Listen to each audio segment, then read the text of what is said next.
Tries to turn, he shoots, and that one squeezes in! Opportunity for Charlotte off the set piece. It is going to be the man out of Poland. The shot, yes! And it's gone in! It's an Olympico! Shiki pulls it back, the shot, and another goal! And look who's coming on. Ryan Romero. Here's Romero. Take the shot, kid. Goal! And welcome back, everybody, to another episode of the Offsides podcast, the unofficial official podcast of Charlotte Football Club. Not to be confused with the less popular podcast hosted by Taylor Twelman, or whatever his name is that stole our name. Our lawyers are still looking into that.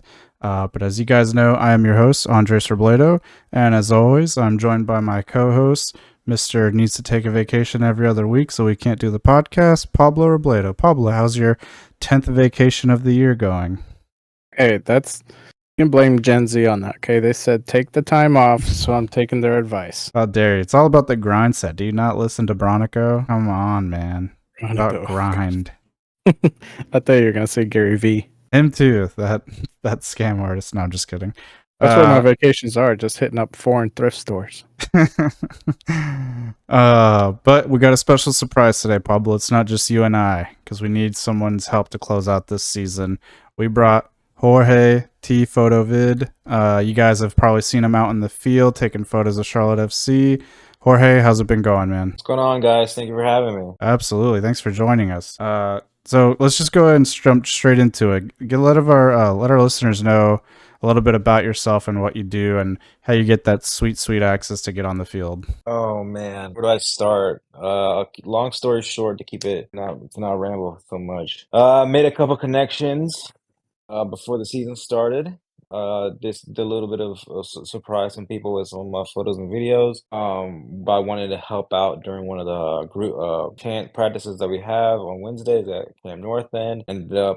Lou Furia the group ended up reaching out to me because they liked, the quality of work that I put out. From that point, they liked me so much, they asked me to be part of their group. Then they told me about all the access that they have, and it's crazy because I thought this was going to be a year, because it was a struggle for me at the beginning of the year, and I thought I wasn't going to be able to make it to any game, and turns out I only missed 2. So Wow. thanks to them, I've been able to do what I do, and on the sidelines, and I'm definitely very grateful for it, for sure. Yeah, man. And definitely got to shout out like your work. It's been awesome to see it. I mean, you stood out to us compared to all the other like photographers, and I know there's a lot of talented ones out there, but even I think the one that probably got you a lot of attention this year was that photo of Justin Miram, I think at Atlanta, right? Or correct me if I'm wrong, it might not have been the Atlanta game, but his goal celebration. I mean, talk through us about that moment. Well, it was at Atlanta, and it was perfect because it was a culmination of a great day. It was an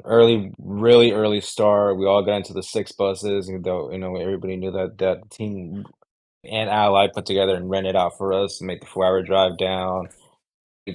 Very very hot tailgate. The march, it was legit, like it felt like 90 degrees in Atlanta, but marched down to the stadium. It was great. But then Justin had a hell of a game that day, and y'all seen the photo. It was a mixture of just being at the right place at the right time, right moment, and just kind of being prepared, because I did not know the man was. He got the cross from, who was it? Camille, yeah. It came right across, one touch right in. You can't expect for somebody just to legit stop, turn, and essentially face you directly. This is one I'm definitely proud of, and I'm proud to know that he has that in his living room, That's wild. or in Yeah. some special room in his house. I imagine pretty it's on cool. his ceiling over his bed, and he just looks at it every Yeah, night. 100%. He wakes up and it's on the roof, and they're like, bam, there it is. So I think after that, the cool part, my bad. no, go ahead. No, the cool part was that game was in May, right? Mm-hmm. He Yeah, it was didn't early. see it. Yeah, it was early. It was like midway through the season. He didn't see it until I put a random Instagram post on my story about how that was like the most memorable photo of this year, and that's when he finally reached out to me on Instagram, and I was like, Like, thank you for liking it. It would be an honor if I could print this out for you and you can have it. And he said, print two, and then I'll keep one and I'll write a message on the other one. And then Wow. that's why I got early to the meet the team event that they had at the end of the year. And I beelined it straight for him. I was like one of the first ones in line for Justin. He had his moment. And it was the good thing is I've become so cool with all the staff for the team. They all recognize me now.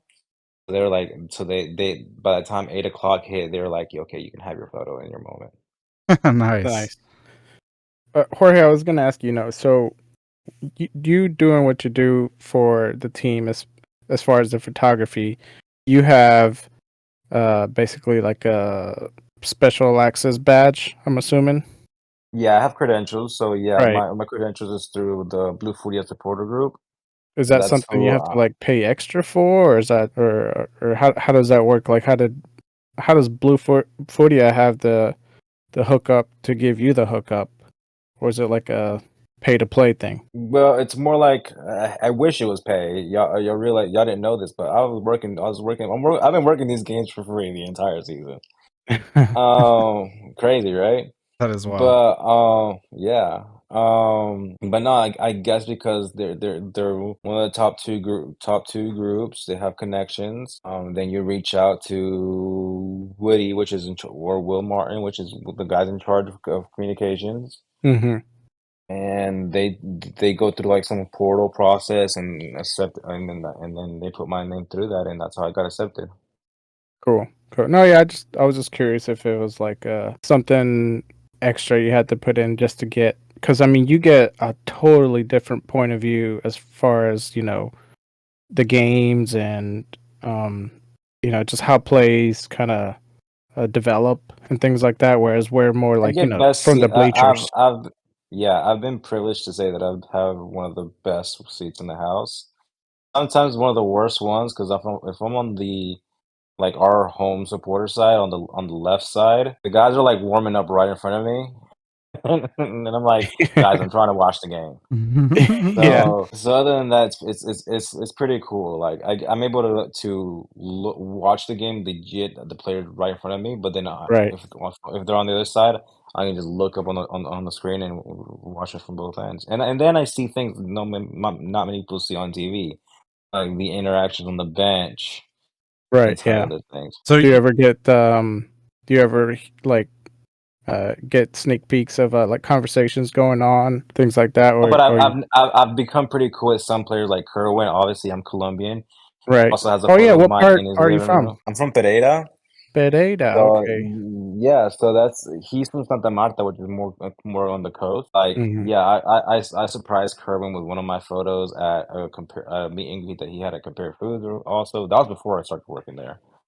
And then he told me at the meet the team event that yeah, that photo is now in his living room. Like that's pretty cool. So then that's that wild. even like Pat and Brandon. I saw Brandon the other day, like last week at in just training, and like I become cool with some of the legacy guys as well. I now get the classic fist bump that makes everybody jealous right behind me as they're in the stands.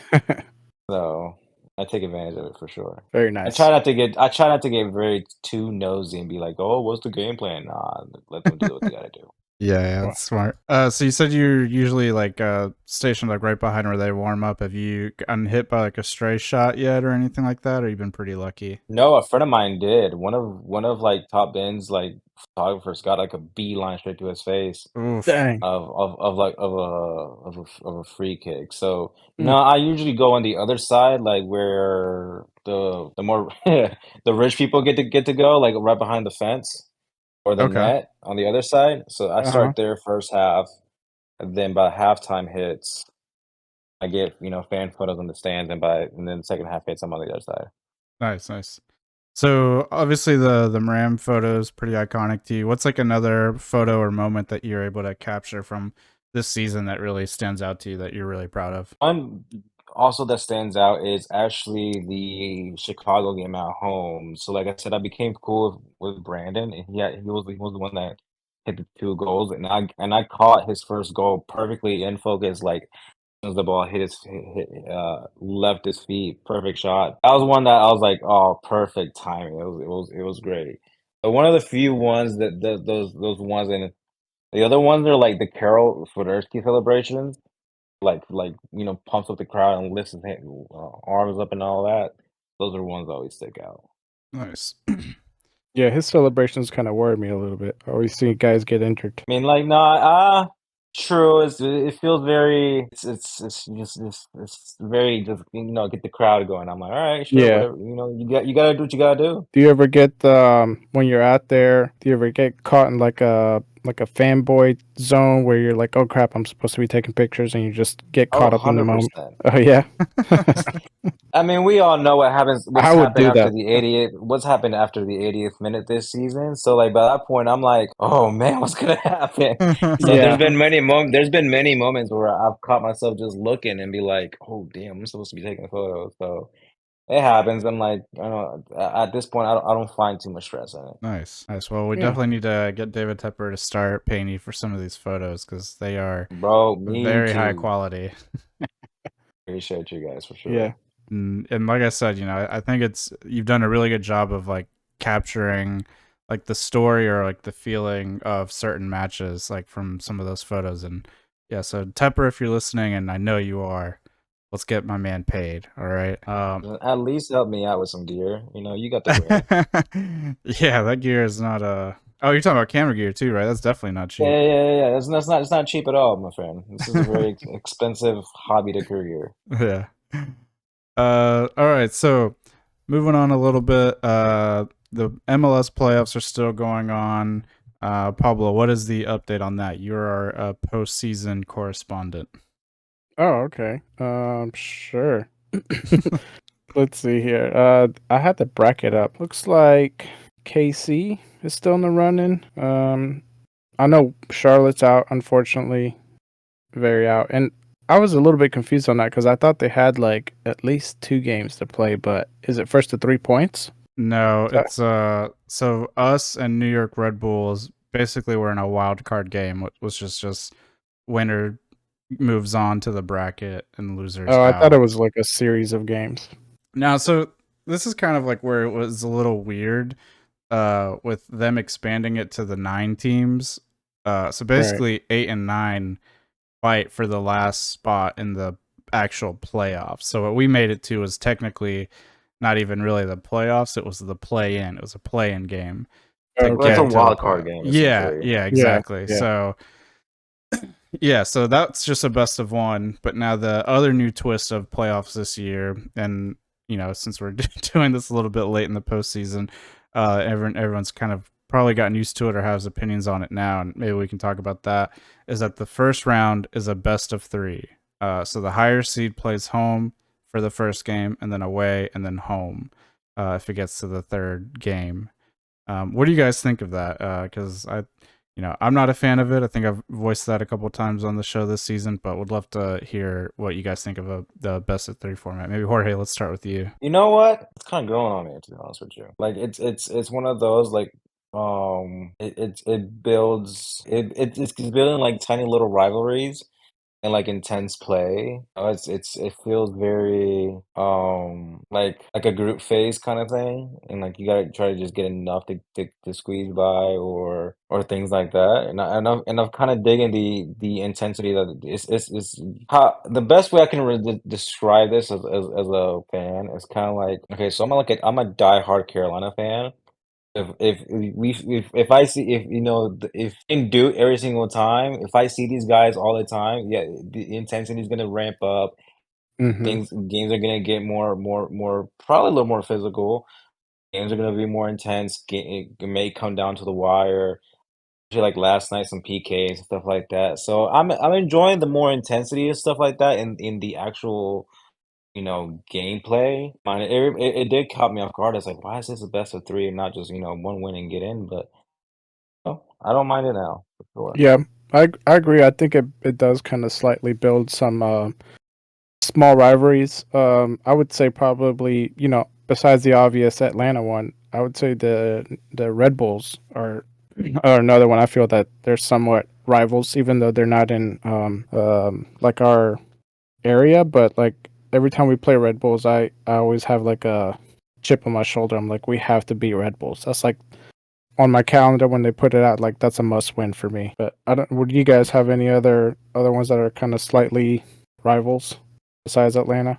No, I mean, yeah, I think it's cool that it makes new storylines and new rivalries. But like Jorge, to your point of being a Chapel Hill fan, and you got the March Madness tournament. Like some of the most exciting parts of that tournament are that it's like you can get Cinderella stories, underdog stories, big upsets. I feel like with this best of 3, we'll just never have that now. I mean, but can you also say that SKC beating St. Louis is also that at the same time? Yeah, that's Sure. true. Yeah. They were number 1 seed in the West, and then but I wonder if that's just due to inexperience, like being in the playoffs. But yeah, no, that's true actually. Yeah, I guess I feel like it might happen less often, but maybe Yeah, 'cause, I maybe mean, I'll be wrong since You it just happened gotta year you 1. gotta get hot at the right time, and this is the right time yeah. that they've been able to get on fire. True, Because true, St. true. Louis, for being a new team, they just started hot and stayed hot. They just kind of burned out quickly. Um, they couldn't keep up the momentum. No. Yeah. So I think also from just like a business perspective of it, it makes sense to like sell as many games as you can. So I get that That's part of true. it. Yeah, that And I can imagine like tonight. I don't know if you guys saw, but like the Philly, like even Philly's proximity, playing. Yeah. Philly in New England, Face just got a red card from stomping on the guy's chest. So oh man. like this is kind of the intensity and storylines that are being built in this first round. That's a good red card. All right, so last bit on the playoffs, who is your guys' pick for winning the MLS Cup this year? Well, my pick is out. I was going to say St. Louis, and I'm definitely not going to say Atlanta. I don't know. Orlando seems to be taking everybody by surprise, Yeah, and beating LA's Nashville. still in there. You know what? I'm going to go with. Wait, is Houston? I'm going to go with Houston. They have to win one more game in this best out of 3, but I'm just going to go with Houston because they just won the. I think they're The open. out. Aren't they out on PKs? I think they still have to play one more game. Oh, okay. On November 11th, they played their last best out of 3. Ah, gotcha. So I'm going to go with Houston just to give love to our Houston buddies. I'm just going to go with Houston out on a limb. And I'm only saying that because they also just won the U.S. Open Cup, so maybe they still got some momentum to make it all the way. Jorge, what about you? Is there a team you're rooting for now that Charlotte's out? So with full transparency, it'll always be hashtag for the crown #1, but my new second favorite team in the MLS is black and gold with LAFC. Okay. I've become a Oh, okay, I've good I've pick. become I've become a big fan of the 3252 and all their fan base, and also all their players are just unreal. Yes, now secretly I'm rooting for my new team, my second favorite team to host up the crown. Okay, so you're hoping for the back-to-back. I see. Yeah. I'm pulling. I know they're probably one of the favorites, but I'm gonna pull for Cincinnati because it could be an omen of good luck for Charlotte. They started out as like one of the worst teams in MLS, where not one of the worst teams. But we're not starting out as hot as we could be, but maybe we'll have a similar turnaround as they have, and if they can win it, I don't see why we can't either. So I'm hoping that they get it done. Yeah, at least if Cincinnati wins, that we can keep it in the Eastern Conference. Yeah, and we can sneakily say the Queen City won the MLS Cup, and people that aren't in the Doesn't hit the know, same. Yeah, people that Tried aren't in to the know, they'll follow. just assume Charlotte won it. They're like, oh, okay, cool. No, but so MLS playoffs still going on. So it turned out to be a little slow of a news day at Charlotte FC. The only thing I've got here is they have decided to depart with Latanzio. Oh my gosh, the fan base was outraged all season long. They've wanted him to stay. No, I'm obviously kidding. Pretty much everyone online was happy about this. I was a little surprised. But what were your guys' thoughts on his departure? Pablo, let me hear it from you. I mean, a little surprised it came this early.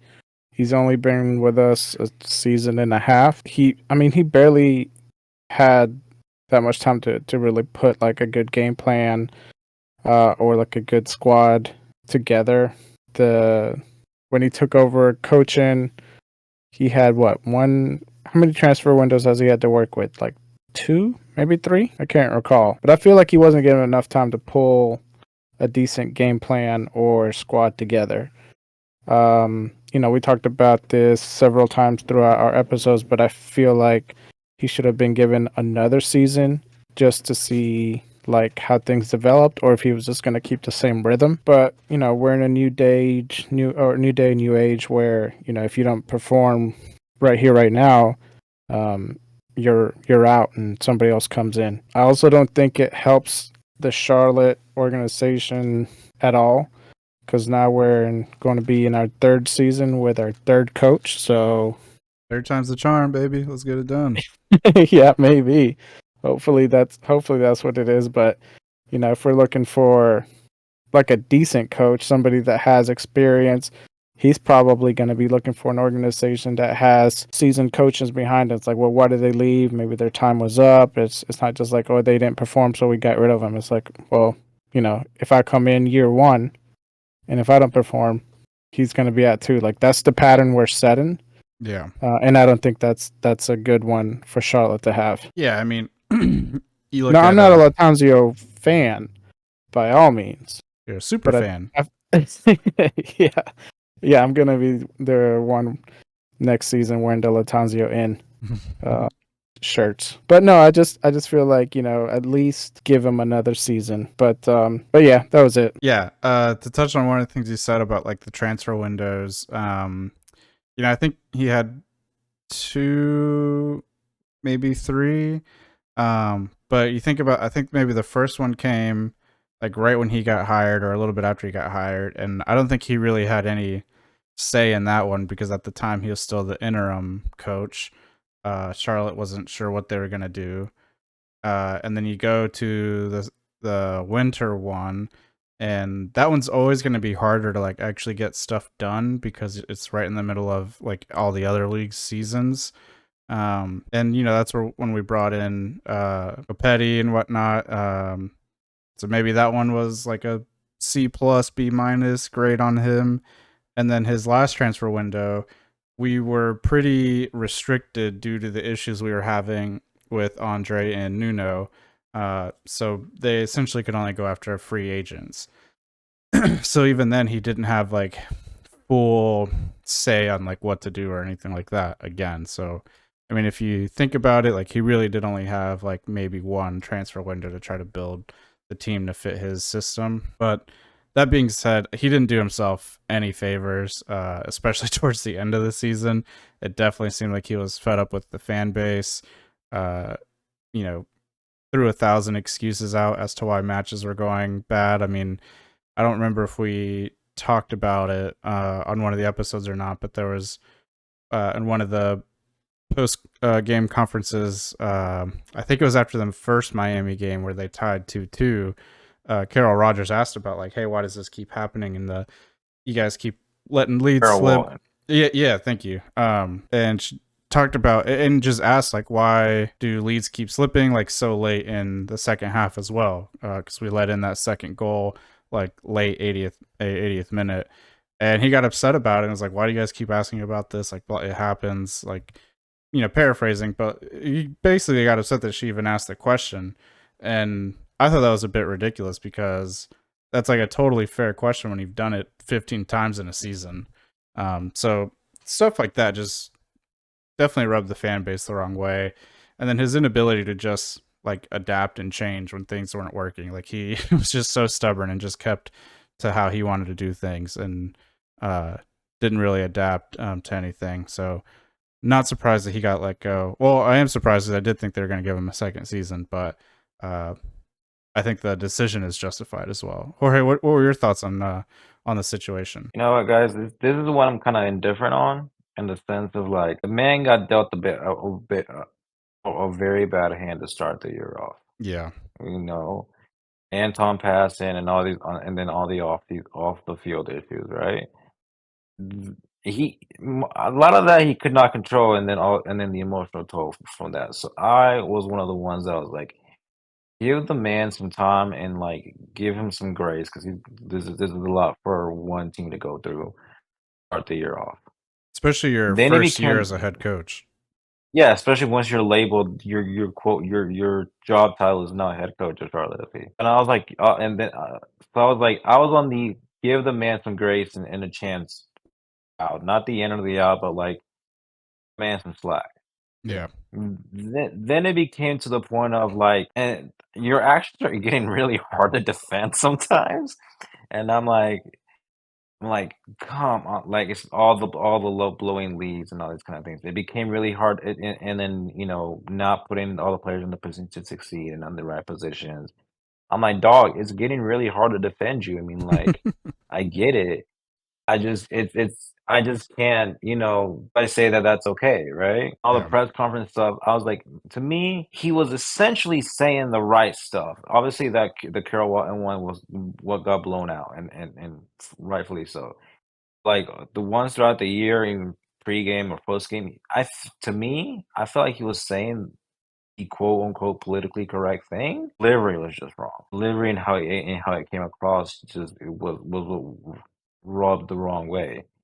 And then the last thing for me was just like his inability to honestly be one with the fans. Like if y'all were there at the meet the team event at the stadium, he wasn't there. I would have liked to see him at Brent event that he had, which damn near whole team showed up to. Been cool to say, hey, I shook hands with the head coach. I understand you have your family and your life as well, but you know what? You're if you say things that get blown out of proportion and rub the fan base the wrong way, a good idea to like, make amends and stuff like that in public outings and team related things. So the inability to adapt, that relationship with the fans and bad practical management was eventually what did him in. Yeah. And this morning that they catch me, I was surprised because I got the notification on my watch. I was like, oh damn, it actually happened. And I was like, I'm not surprised, but I was like, because I feel like if it was gonna happen, like a spur of the moment kind of thing, it would have happened like the first 48, 72 hours after we lost to New York. And after a week going on 2, we were like, guess he ain't leaving. And then we get the news today that yeah, he's gone. And we're like, oh damn, well, all right. I'm right there with you, Jorge. Like, I wasn't totally surprised that he was let go, but it was a bit of the time was a bit of a shocker. It was a wake up Um, call for sure. The first thing you saw when you wake up. yeah, I was just like, oh, okay, so this is how we're gonna start the day. But and another thing too. So, not to was it maybe last week or earlier in the week? I can't remember now, but it's all kind of meshes together. But we had also some of the players got cut. As you being one of the guys that's got the ear in the ground down there, how much of the player cuts do you think it was Latanzio was involved with, or do you think that's all just like front office? Hard to say. I think now that we know that he's out, I think it's easy to say now that it's all front office things. Right. Yeah. Because if you're gonna take out the coach, why get his opinion on player personnel? Yeah. Yeah, that makes What were sense. your thoughts Yeah. on some of the players that got cut? Obviously, Derek surprised me because I was like For sure. he was one of the ones that you're like you can count on for at least defensive reliability. But then as I thought about it, I was like, and especially now that the Crown Legacy move came out, and I saw that João Pedro's coming up as well. He's getting moved up to the first team. I'm feeling that Derek's position is just getting weeded out. We got a midfield heavy room with a pretty good back line. Just needs some reinforcement and some experience.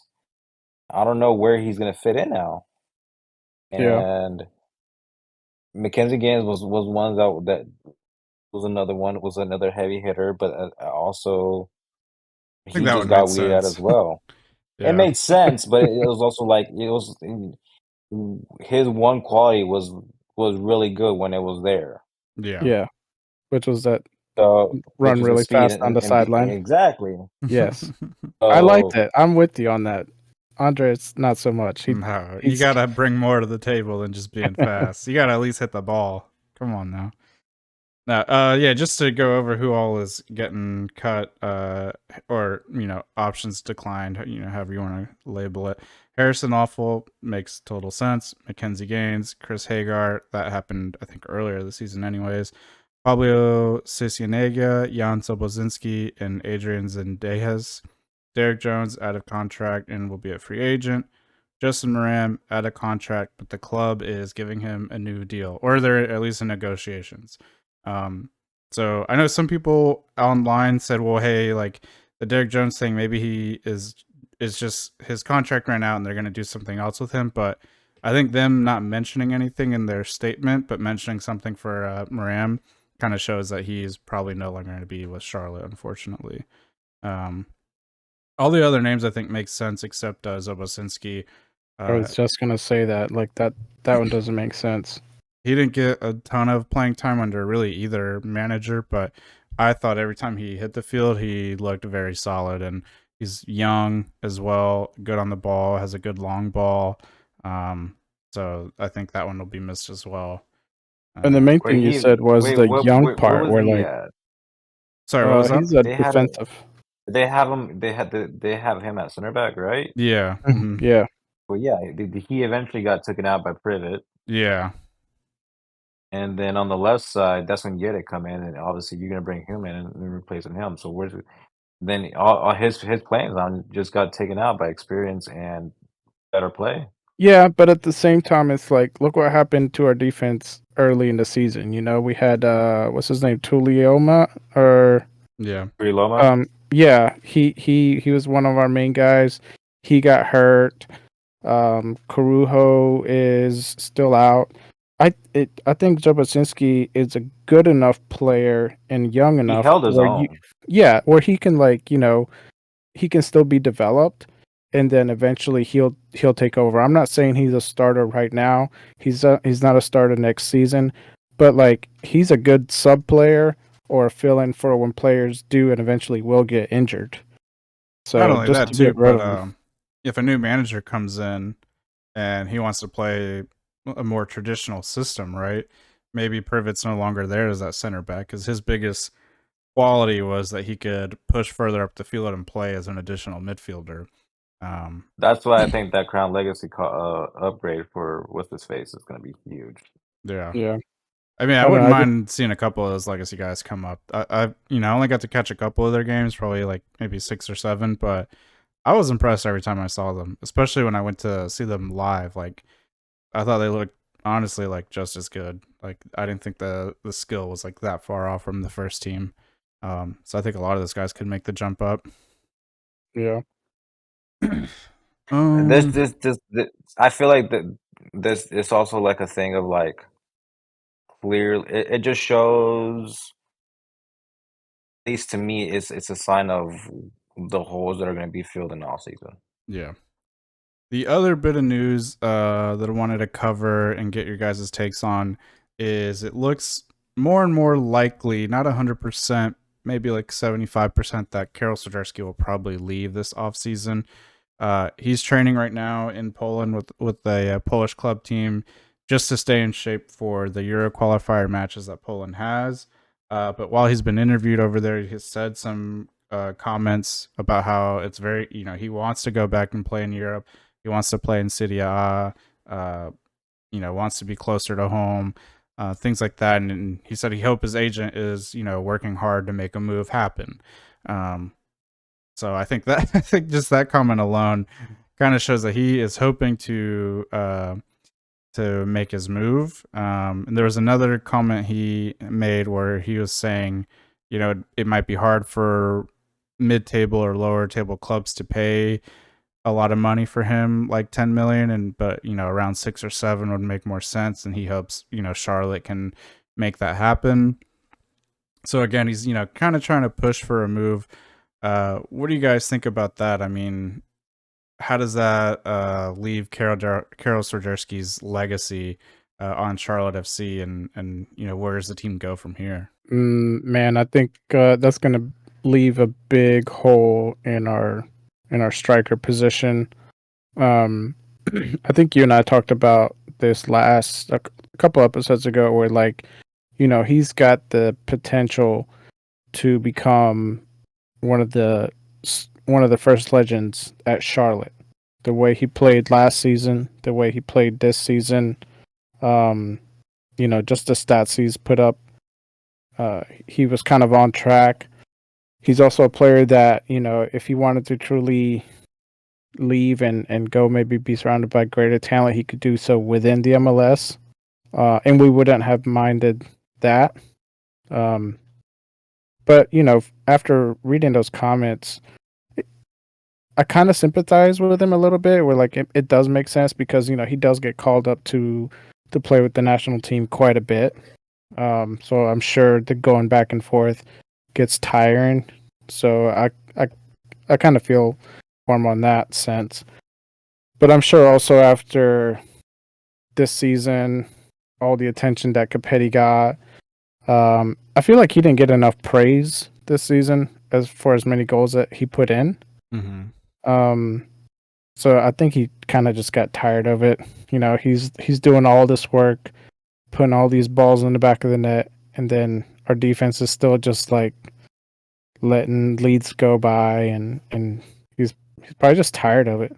Probably just a very disappointing season. Yeah. Jorge, what are your thoughts on the whole situation? I mean, can we blame the guy for wanting to go to a better league if the opportunity is there? I mean, you catch a bag, hard to say no. Yeah. But I don't nah, I think. think.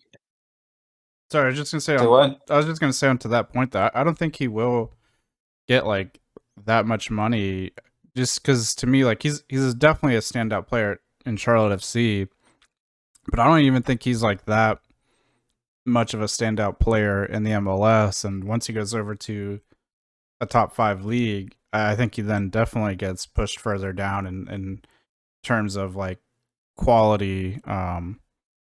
So to your point, like I think he could probably end up making more money here, really, than he will in Europe. But sorry to cut you off. Go ahead. No, you're good. But I guess I think for him was a culmination of the constant travel from Poland and back, one, and then two, the inability for the game plan to work in his favor and chemistry issues. That I think just obviously like I said, seeing the frustration in his face almost every single try second attempt, I could tell that there was something up, and just all that bottled into one this season. I mean, like if the opportunity presents itself, that it would suck. Like because he's been our main guy, and happens, it happens. Like we can't. This is one we gotta say we just can't blame him for. And if the opportunity arises, we gotta understand it. Yeah, I'm definitely in that camp of like, if he wants to go do that and gets the opportunity, I think it totally makes sense. I do think he could probably become a bigger star here in the States than he would in Europe. But like you said, like if it happens, it happens. If he wants to go, I think let him go. I don't agree with him saying like, hey, I know I'm probably like worth 10, but just sell me for 6 so it's easier. Like, hey, we got to get that cash, brother. We need to spend it to replace you. So you want to leave? You tell that other club team to open up that checkbook. We need that money. Yeah, LA's got some money. Yeah, but to touch on another comment you made, Pablo, he was working on his cementing his legacy here, becoming the first. He was on his way to becoming the first club legend.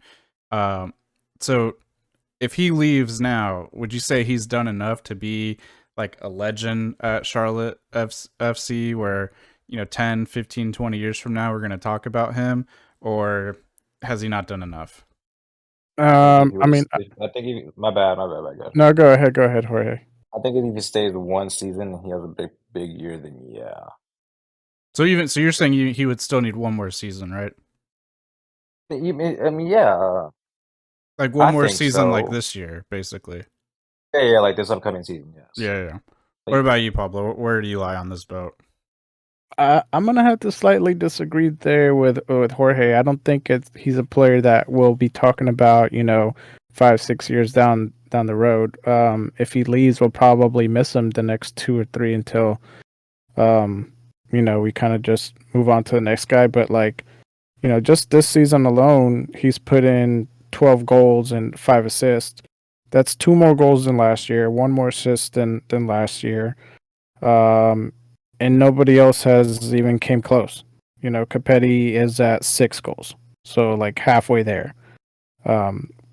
So if he does leave, I think if we don't get like an immediate solution, and I don't think Capetti is it, we'll miss him, and we'll talk about him for a season or two. But also the past.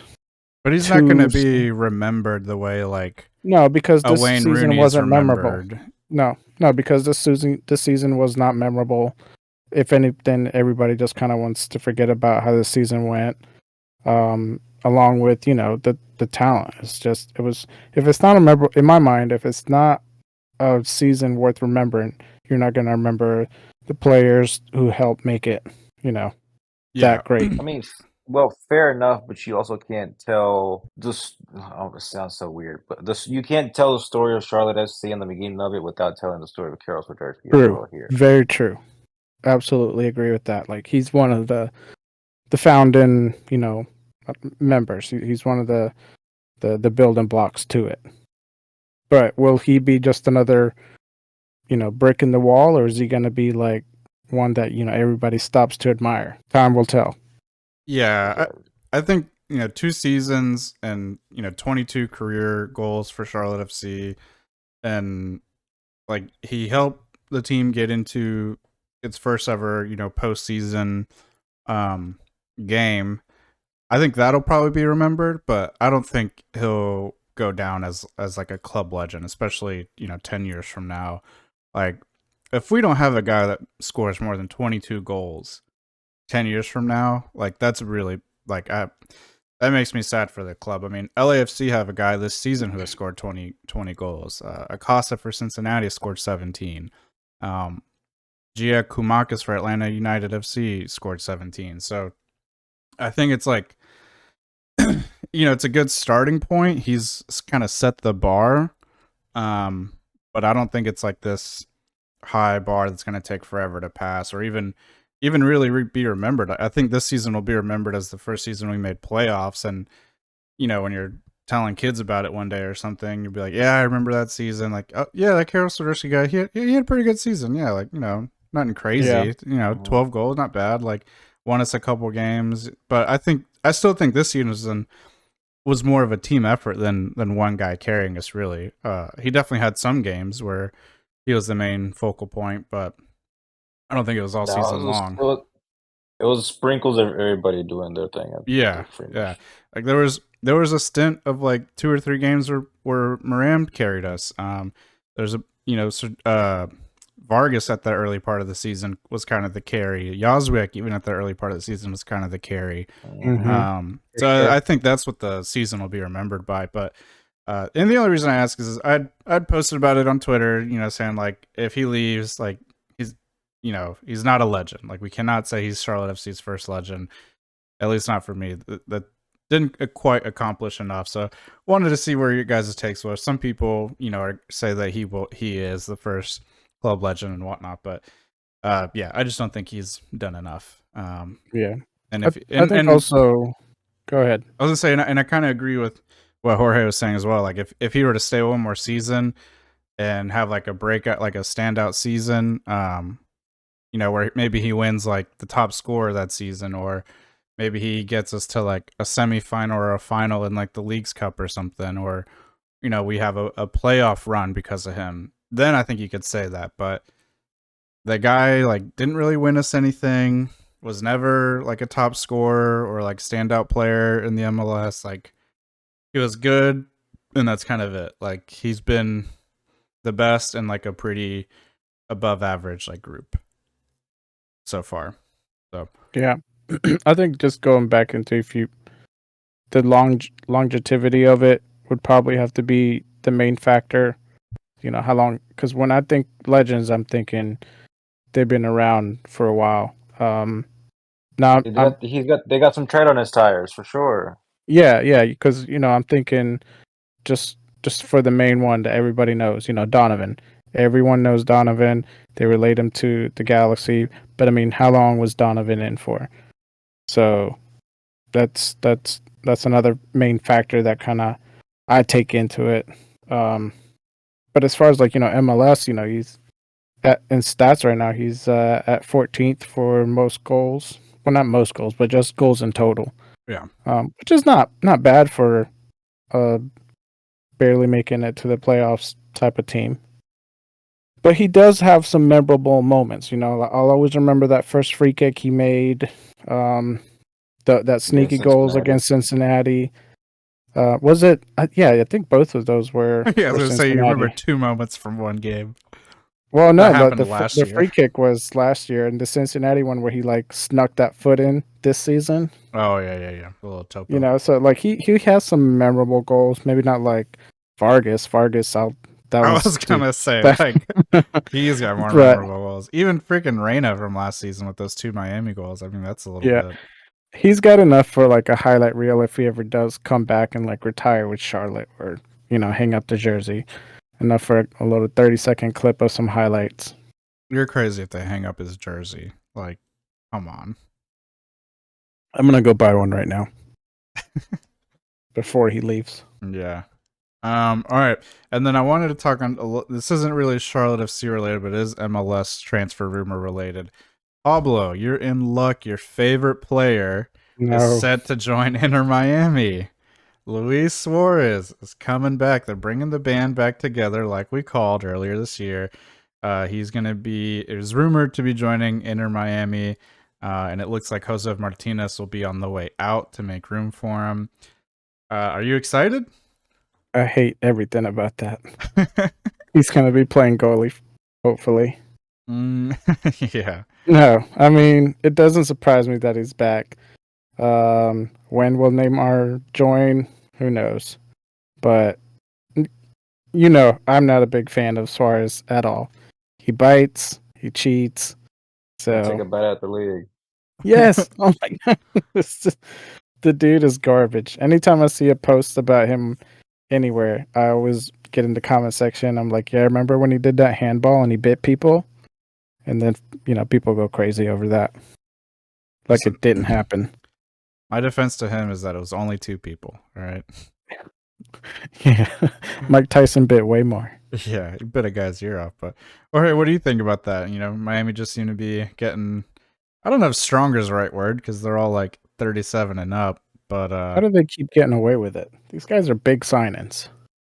I don't know.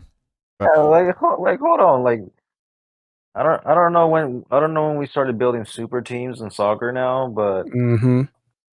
I was okay with it, and I'm decently okay with this in the NBA, but in the MLS, this is not okay. This is not. I was This not is expecting to. a page straight out of the early 2000s Real Madrid. Just I mean, Galacticos 2.0. exactly. I won't lie. Also, like getting the big names here, and also like that it's being directed towards this league. Hindsight, it's a good thing because it's kind of like, hell, we could use any odds and years that we can get. People at the end of the day, people still call this like the whole retirement thing and all that. Mm-hmm. Yeah.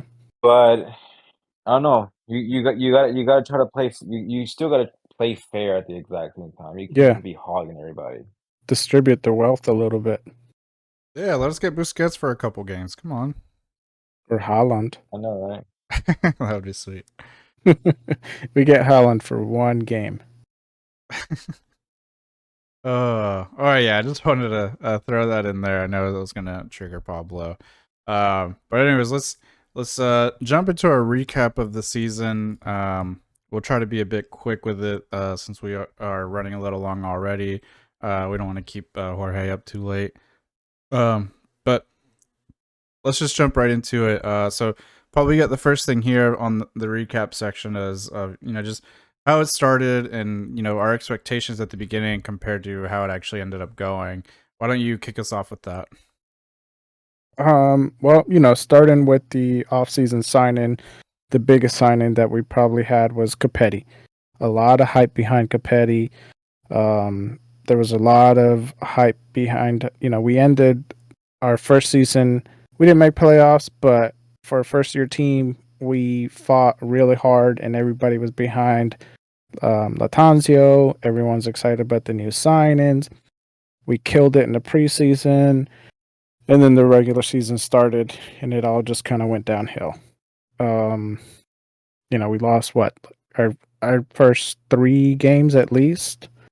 When Atlanta came to the bank or the castle, whichever you want to call it, they killed us. That was a hard game to be at. Um, the transfer window, I don't think we did exceptionally well. I think we could have, we signed players way late, and then some of them were just in positions that already were overpopulated, basically. I think probably the highlight of the season was maybe the what was it? Not the Gold Cup. What was the other tournament we played in? The League Cup. Yes, the League Cup. I think we did pretty good in that. Um, but my expectations, I just wanted Charlotte to make playoffs this season. I was like, I don't care what happens. Like my goal is make playoffs, and that's good enough for me. We made playoffs, but was I thrilled about it or how we did it? Not really, but still, they made it, so I got to check that off the box for this season. How'd you feel about like their actual performance in their one playoff game where they lost 5-2? I was actually more surprised at how New York did because New York hadn't been doing that great, and I thought they were a beatable team. Yeah, we tied them both games this season. Right. Yeah. So I was very surprised at how they performed. Um, how we performed, I would say that was probably our typical game. Now Vargas did pretty good though. Yeah, that Vargas goal is pretty sick. Jorge, let me throw it over to you. I mean, what were your expectations at the beginning of the season, and then with how it all played out, like what were the differences there? I honestly thought we were gonna be much better than we were.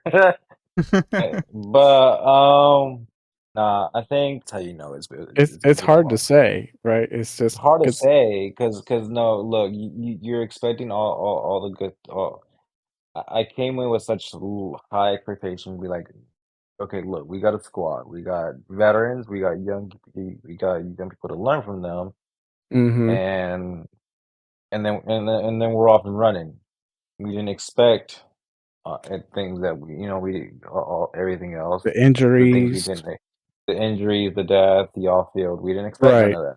Yeah, Um, and so that put a damper on the expectations. Made me understand why they struggled at the start, even though it was obviously on the pitch made was highly questionable. But by that point, I was on a well, let's see how this goes kind of thing the rest of the way, and I was pleasantly surprised in many moments, and I was pleasantly you know dissatisfied in many moments, but highs and lows of the season, Yeah. and definitely I gotta give it up. Moments on that Open Cup and Leagues Cup run were definitely memorable and proud, and now that it's come to a close, and at least we were able to end at home on a good note. We were able to keep that memory with us. Yeah. It's just I feel like it's just something that we can just store in the bank for next year. And considering now, pretty much I'm not gonna say we're rebuilding again, but we kind of have to realize that hey, we're not gonna be playing exactly the same way that we did this past season. Yeah. Figure out how X person is gonna play, and we can't be so hard on the guy at first because these are all new people to him. Yeah, I think yeah, that's what's going to be tough is it's starting again with a brand new coach. We'll see who he can bring in, what he wants to do with how that he wants the team to play, how everyone fits into that. Um, I think the big interesting thing will be how Capetti and Yazwiak start playing if Swiderski leaves. I mean, they definitely, as the other two DPs, need to step it up. But And you the guarantee you Pat's gonna get more playing time. oh man, I hope so. That dude is clearly very talented, and not only Which I like guy? tell him that all the time. Pablo doesn't think he's talented. Ajimeng, Oh, Yeah, that's my I never said he's not talented. I just think he's still young and his first touch is horrible. And he dude, you're a doesn't know how to hater. finish. You're a He needs hater. to shoot quicker. You're a hater. No, Hater. he's just raw and undeveloped. I don't think he's like starting material. Just give him another off season. He'll be ready. Yeah. Well, and last season we finished in ninth place. This season we also finished in ninth place, but this season felt more disappointing than last season. Last season I know we had our stretch of losses, but this season it just seemed more disappointing with all the leads we kept giving up. It That was like and just a lot of the same stuff just kept happening. yeah, and then two, I think last season we had a lot of like not excuses, but like stuff that we kind of coped with like, well, it's our first season. Well, we're under an interim manager, things like that. Yeah. Where this season, like it was a brand new manager, or like, he took like he ended last season on a high, and I think that really carried over and just like did not go the way we thought. Like preseason was really, really good. And then just to go, when we were looking at the schedule, we were like, dude, we're probably going to go like 5-0. Like, I think we'll probably just win these first 5 games Yeah. like easily. And just went 0-5. Right. And then also Headache, last bro. season we were like, at home we were unbeatable. On the roads when we really couldn't clinch. So we were just like, hey, we just need more ties, but we gave up a lot of wins for the ties. They took that basically. to heart. Yeah. Yeah. So like last season we felt, I think, a lot more highs with all the home wins because like everybody's there. You go to a game, 9 out of 10 times they won, somewhere in that range. Jorge, let me ask you this because you might get a better. I mean, well, hold on. My bad. No, go ahead. Go ahead. No, but no, I think this is what I tell. I think this is what I was saying to a friend of mine. I was like, look, last year we came into this new fandom, no expectations. We're just like, yes, I love these people, I love this team, but these are our players. Let's go. Right.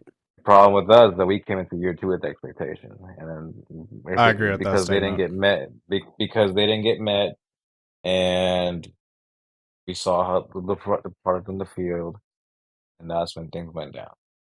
I think the And other. our satisfaction for wasn't good.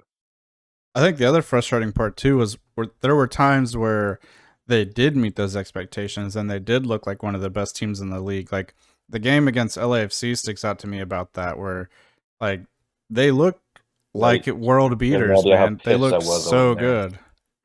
Yeah. What was that? You have no idea how mad I wasn't able to be at that game. I was like, Oh golly, no! I had to shoot a wedding. I was booked. They booked me for a wedding, but I was very upset. But I immediately came home and rewatched the whole thing, and I was very impressed. I was like, what? We can hang with these dudes? And I that's mean, what we I think surprised. even Yeah.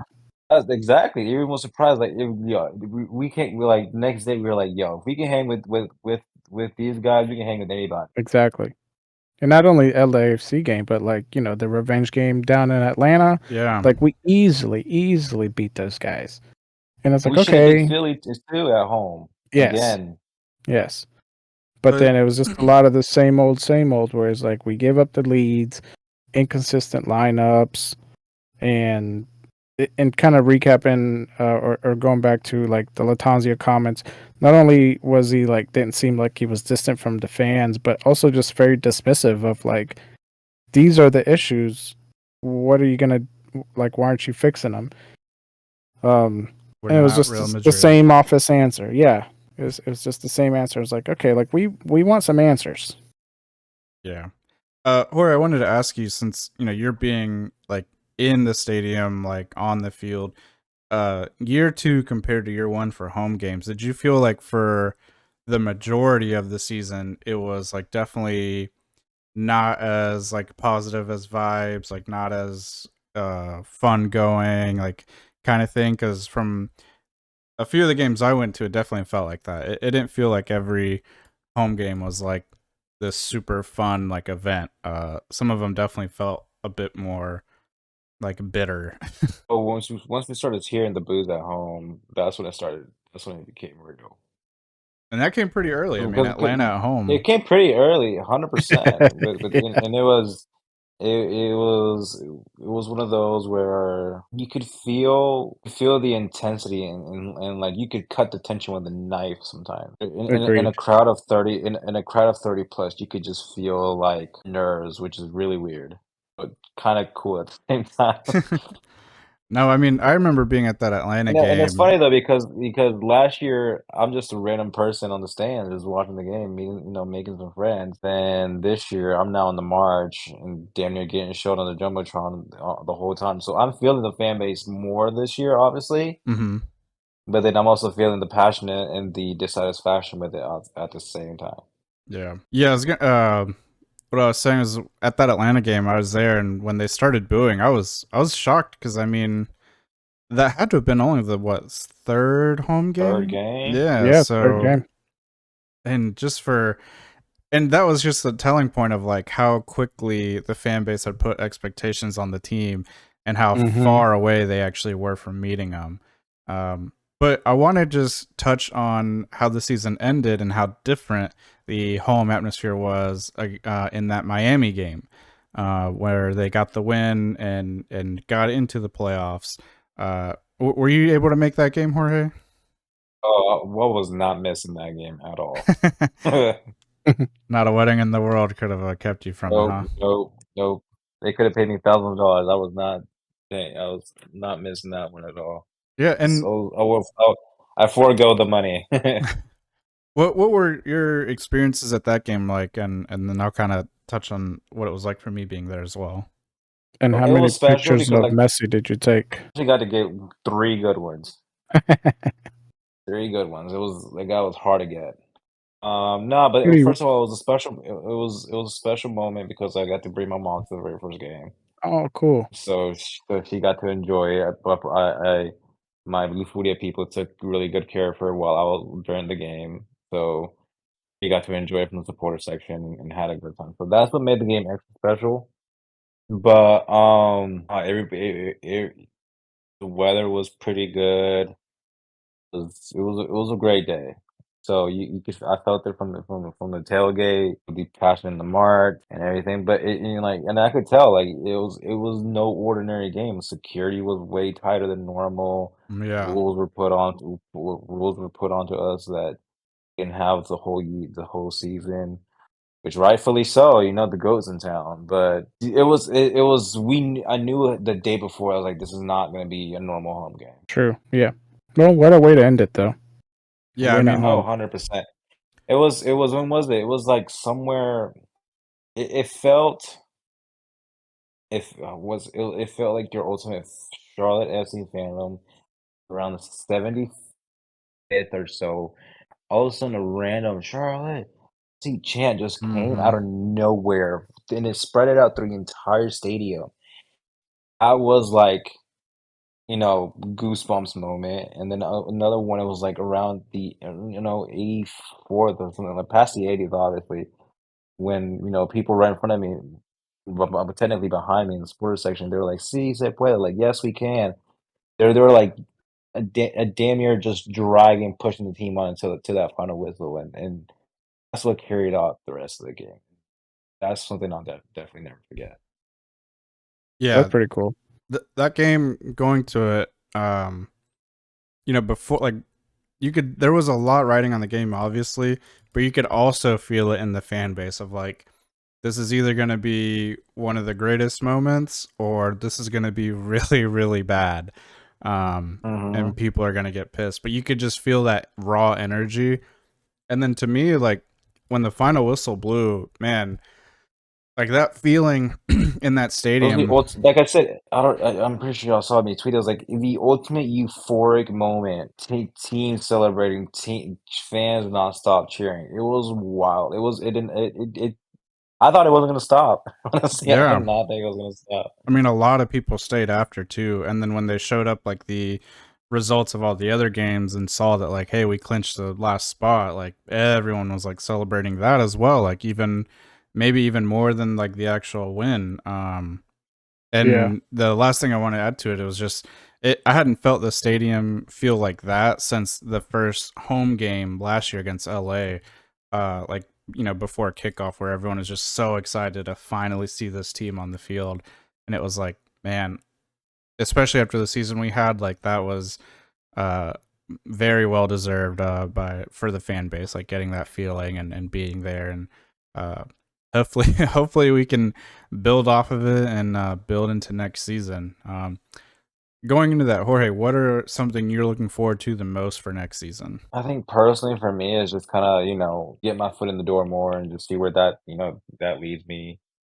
I'll do my best to obviously still be with the group and just see how long that goes. Yeah. Team wise, let's just I'm excited to see who we pick up. I'm open to anything. I'm open to any suggestions. Obviously, coaches wise, we're gonna be essentially top priority at this point, Yep. and Yep. I'm open to be pleasantly surprised. Let's see, we're not expecting the same kind of ball for as we did this past season, so let's see what you got. Yep. Pablo, what about you? Let's see, couple things. One of them's kind of being just wishful. I'm hoping we get a new away jersey. I am sick of the purple. I was not a fan of it when it started. I think that was our demise. Was the new away jersey. We need to go back to black. And I'm not sure what else. Obviously, we'll see how the coach does. Um, I think he's gonna have the same struggles as Latanzio and the one before him, just because you're starting fresh. So I'm gonna keep my expectations. I don't want to say low, but like not too high. Um, I'm just gonna say hopefully we make playoffs again. Yeah. And then and next season we get to make a new theme song, so that's cool. Yeah, I don't know how many highlights there will be to use. Yeah, that was gonna make it a little harder. But yeah, hopefully they come out with a new away jersey. New home jersey too. So I've heard the purple is staying for another year. No. Blue's gonna change. I will say though, we did have a good track record against with the purple. Oh yeah. Well, yeah. I guess I never looked at stats for that, like or in that way. Um, I wouldn't mind if the blue went away. I wasn't a big fan of it when it first came out. I wish they would bring the black back though. That They're one was not the gonna best. they're not gonna change the home color. They might. He just said they No, might. No, no, the I purple is was no, gonna. yeah, purple's staying. Blue's gonna change. See, I think that the blue will probably stay the core color, but of course, yeah. if I had to pick a preference, I go all blue instead of the white sleeves. What if they did I like agree. a checkerboard, like the Croatia jerseys, but blue and white? Oh, absolutely not. Oh no, no. Uh, They need to bring back the old 2005 with the circled number. You know which one? The Nike one. yeah, the Manchester They United need. jersey. Yeah, bring back those. They should add the collar to it also. Yeah, but yeah, we'll see. We'll see what kind of uniform changes they make. Yep, yep. Yeah, I mean, you guys pretty much nailed it. I'm definitely looking forward to see like who they bring in as a coach. Hopefully someone with experience. I've seen a couple names thrown out there, and the most popular one seems to be a guy who's gotten mostly USL experience, but pretty successful there. I think I'd prefer someone with MLS experience, but it is what it is. And then yeah, what players they bring in. Hopefully more on the younger side than than we saw this last transfer window, and hopefully they spend some cash, especially if Swiderski goes. Like, I think they definitely need to make some big money moves and bring in some bigger players, but we will see. Yeah. All right, let's wrap this bad boy up. We're a little bit over an hour. Jorge, where can everyone find you at? I am in the interwebs of the world on Instagram, Twitter, however you want to call it.